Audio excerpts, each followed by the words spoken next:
ఈవేళ జగన్మోహన్ రెడ్డి గారి ఆయన అవినీతి పత్రిక, కరపత్రిక, రోజు అబద్ధాలు అసత్యాలతోటే మరి ప్రచురణ చేసేటువంటి పత్రిక మనందరికీ తెలుస్తున్నటువంటి పత్రిక.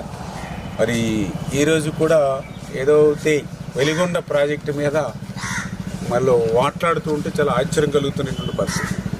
ఎందుకంటే ఈవేళ అబద్ధానికి హద్దులు సరిహద్దులు అనేవి ఏమీ ఉండవు. ఏమైనా మాట్లాడచ్చు, ఎలా అయినా సరే మాట్లాడచ్చు. అయితే అబద్ధాలు చెప్పేవారికి అపారమైనటువంటి జ్ఞాపక శక్తి ఉండాలి. మరి లేకపోతే వేరే వేరే సందర్భాల్లో వేరువేరుగా మాట్లాడి ప్రజలకు దొరికిపోయేటువంటి పరిస్థితి ఉంటుంది. ఆ రకంగానే జగన్మోహన్ రెడ్డి కూడా వెలిగొండ విషయంలో మరి అబద్ధాల మీద అబద్ధాలు మాట్లాడి మళ్ళీ ప్రజల ముందు దొరికిపోయి చులకనైపోతున్నటువంటి పరిస్థితి ఈరోజు కూడా స్వయంగా వారి కరపత్రికలోనే ఈరోజు మనం చూసినటువంటి పరిస్థితి. ఎందుకంటే నేను కూడా వెలిగొండకి 3 సార్లు నేను క్షేత్రస్థాయి పర్యటనకి వెళ్ళా.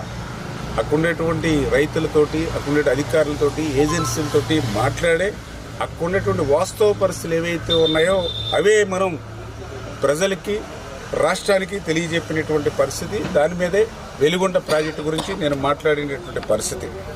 మరి అయితే అటువంటి వెలిగొండ ప్రాజెక్టు మీద మరి ఈరోజు వాళ్ళ అవినీతి పత్రిక ఏదైతే ఉందో, అబద్ధాలకు అర్ధసత్యాలకు వేదికైనటువంటి వాళ్ళ పత్రిక ఏదైతే ఉందో, మరి నిమ్మల వక్రీకరణలు, నిందారోపణలు అని చెప్పి ఈవేళ రాస్తూ ఉన్నారు. మరి అదే దిక్కుమాలినటువంటి రాతలు మళ్ళీ ఆ పత్రికలోనే రాశారు. ఏదైతే జగన్మోహన్ రెడ్డి పాలనలో వెలిగొండ పూర్తవలేదని ఈవేళ ఆ పత్రికలోనే ఒప్పుకున్నటువంటి పరిస్థితి. అంటే తల్లి చెల్లి జగన్మోహన్ రెడ్డిని నమ్మట్లేదన్న విషయం మనందరికీ తెలుసు. ఈరోజు వాళ్ళ పత్రిక కూడా జగన్మోహన్ రెడ్డిని నమ్మట్లేదనే విషయంగా ఈరోజు స్వయంగా వాళ్ళ పత్రికే మరి యొక్క ప్రాజెక్టు పూర్తవలేదని వాళ్లే ఒప్పుకున్నటువంటి పరిస్థితి. అంటే పూర్తవునటువంటి ప్రాజెక్టుకి మరి జాతికి అంకితం ఎట్లా చేస్తాడో జగన్మోహన్ రెడ్డి సమాధానం చెప్పవలసినటువంటి అవసరం అయితే ఖచ్చితంగా ఉంది. ఎందుకంటే చాలా క్లియర్గా ఏదైతే ఇవాళ వాళ్ళ పత్రికలోనే చెప్పారు, ఏదైతే టన్నల్స్కి సంబంధించి లైనింగ్ వర్క్లు పూర్తి కాలేదని, బైంచింగ్ పూర్తి కాలేదని, R&R 1,400 కోట్ల రూపాయలు నిర్వాసితులకు ఇవ్వాలని, మరి ఏదైతే కెనాలు పనులు పూర్తి చేయాలని, మరి ఇన్ని పనులు చెయ్యలేదని మీరు అంగీకరించి మళ్ళీ జగన్మోహన్ రెడ్డి జాతికి ఎట్లా మరి వెలిగొండను అంకితం చేస్తాడో ఇవాళ ప్రజలకు చెప్పవలసినటువంటి అవసరం అయితే ఖచ్చితంగా ఉంది.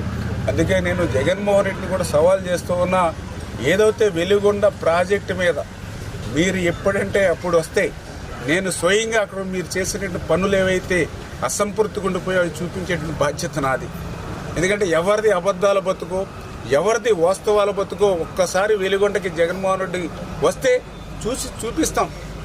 ఏదైతే నీ పాలనలో ఏ రకంగా అయితే మరి హెడ్ రెగ్యులేటర్ పనులు ఎలా అయితే మిగిలిపోయాయో, నీ పాలనలో ఆ టన్నెల్ 1 పనులు ఎట్లా నిలిచిపోయాయో, నీ పాలనలో టన్నెల్ 2లో పనులు ఎట్లా ఆగిపోయాయో, నీ పాలనలో ఫీడర్ కెనాల్ ఎట్లా ధ్వంసమైందో, నీ పాలనలో R&Rకి సంబంధించి ₹1 కూడా నువ్వు ఎట్లా ఇవ్వలేదో, నీ పాలనలో ఒక నిర్వాసితుల కాలనీకి ఒక అర్బస్తా సిమెంట్ కూడా ఎట్లా నిర్మాణం చేయలేదో, ఒక్కసారి జగన్మోహన్ రెడ్డి ఆ వెలిగొండకు వస్తే నేనే దగ్గరుండి ఇవాళ ప్రజలకి చూపించి వాస్తవాన్ని తెలియజెప్పి ఎవరిది అబద్ధాల బతుకు, ఎవరిది వాస్తవాల బతుకో తెలియజేస్తానని చెప్పి జగన్మోహన్ రెడ్డి కూడా సవాల్ చేస్తూ ఉన్నా.